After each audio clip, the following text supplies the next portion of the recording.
เสียใจอยู่ในห้องนอนน้ำตาไหลลงเปียกหมอนแม่ให้ย้อนพ่อไปเป็นอื่นทิมแม่ลำพังอ้างวางหัวใจสุขฝืนตั้งแต่พ่อไปเป็นอื่นแม่คืนน้ำตาทุกวันแอบเห็นแม่มีทุกข์ใจลูกก็เป็นทุกข์น้ำขาดพ่อเป็นหลักเสาค้ำขาดผู้น้ำเมื่อยามต้องการเวียนหนักงานนะปัญหาหลายสิ่งหลายอันแดดกาฝนตกหนาวสั่นแม่นั้นสู้งานเลื่อยมาชีวิตเกิดมาเหมือนว่าบุญยังบ่พอมีแม่แต่บ่มีพ่อเขาใหญ่ล้อว่าลูกกำพร้าขาดความอบอุ่นขาดพ่อหนุนทำเฮียนศึกษาลูกอยากกินตีนกินปลาแต่หาเองยังบ่ได้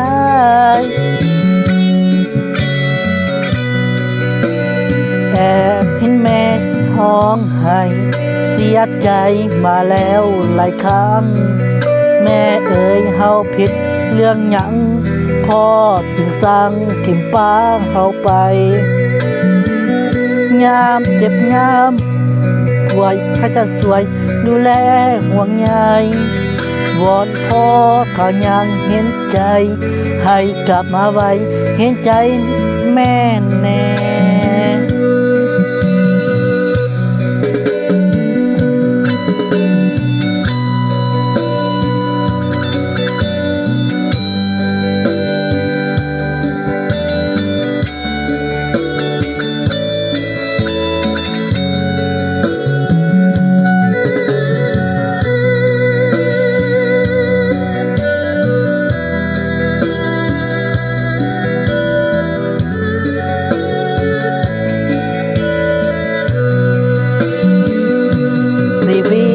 เกิดมา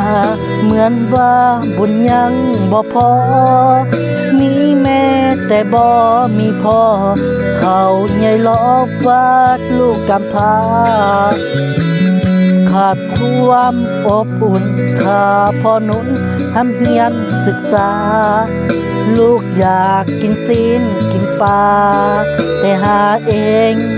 ยังบ่ได้